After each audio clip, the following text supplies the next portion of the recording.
ஒரு சூப்பரான உளுந்த வடை மோர் குழம்பு தான் இன்றைக்கி நம்ம செய்ய போகிறோம். மோர் குழம்பு செஞ்சு அதில் உளுந்த வடையை சுட்டு போட போகிறோம். எப்படி செய்யலான்னு பார்க்கலாம் வாங்க. ஃபஸ்ட்டு நம்ம உளுந்து வடைக்கு ரெடி பண்ணிக்கலாம். 200 கிராம் உளுந்து எடுத்துக்கோங்க. 1 ஸ்பூன் பச்சரிசி, 1 ஸ்பூன் மிளகு, கொஞ்சமாக பெருங்காயத்தூள், உப்பு, 1/2 அன் ஹவர் ஊற வச்சு அரைச்சி விழுதாக எடுத்து வச்சுக்கலாம். அடுத்து இப்போ மோர் குழம்புக்கு ரெடி பண்ணிக்கலாம்.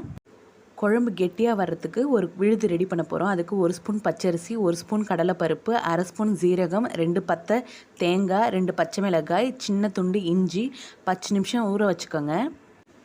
சவுச்சவை வேக வச்சு அரை வேக்காட்டில் எடுத்து வச்சுக்கலாம். அந்த விழுதை நம்ம ஒரு மிக்சி ஜாரில் போட்டு அரைச்சி விழுதை ரெடி பண்ணி எடுத்து வச்சாச்சு. குழம்புக்கு 1/2 லிட்டர் மோர், ஒரு கொத்து கருவேப்பிலை, ஒரு பழுத்த தக்காளி, 2 பெரிய வெங்காயம் இதெல்லாம் கட் பண்ணி நறுக்கி எடுத்து வச்சுக்கோங்க. அடுத்து வானல் வச்சு 2 ஸ்பூன் எண்ணெய் விட்டு எண்ணெய் காஞ்சதும் கடுகு உளுத்தம் பருப்பு போட்டு வெங்காயமும் போட்டு வதக்கிடுங்க. அது கூடவே தக்காளியும் கருவேப்பிலையும் போட்டு நல்லா வதக்கிட்டு கொஞ்சமாக மஞ்சள்தூள், கொஞ்சமாக பெருங்காயத்தூள் போட்டு நல்லா வதக்கிக்கோங்க. அடுத்து மாஸ்டர் பீஸ் சவுச்சவை இறக்கிடுங்க. நல்லா வதக்கிட்டதுக்கப்புறமா அடுத்து மோரையும் ஊற்றிக்கலாம். அதுக்கு தேவையான அளவுக்கு தண்ணி உப்பெல்லாம் கலந்துட்டு ஒரு 10 நிமிஷத்துக்கு நல்லா கிளறி விடுங்க. ஏன்னா மோர் திரிஞ்சிரும். அதனால் ஒரு 10 நிமிஷத்துக்கு நல்லா கலந்து விடுங்க.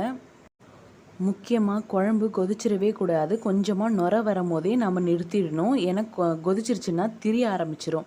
அதுக்கு முன்னாடியே கொஞ்சமாக குழம்பு சூடான உடனே அது கூடவே நம்ம அரைச்சி வச்ச விழுதியும் இது கூடவே கலந்துட்டோன்னா குழம்பு நல்லாவே கெட்டியாகிடும். ரொம்பவே டேஸ்ட்டாகவும் இருக்கும். நல்லா கலந்து விட்டுருங்க. கலந்து விட்டுட்டு அதுக்கப்புறமா நம்ம வடையை போட ஆரம்பிக்கலாம். குழம்பு நாங்கள் சட்டியில் வைக்கிறதுனால ஹீட் அப்சர்வ்டாக இருக்கும். அதனால் இப்போ நம்ம அடுப்பை ஆஃப் பண்ணிடலாம். நுர வந்துட்டுருக்கும் போதே ஆஃப் பண்ணிடலாம். இப்போ வடைக்கு சட்டியை வச்சு எண்ணெய் ஊற்றி வடையை தட்டி தட்டி போட்டுக்கலாம். குழம்பு ரெடி, வடையும் ரெடி. குழம்புல வடையை போடுங்க. ஒரு 10 நிமிஷம் ஊற வைங்க. எடுத்து சாப்பிட்டு பாருங்கள். சூப்பராக இருக்கும் இந்த மோர் குழம்பு.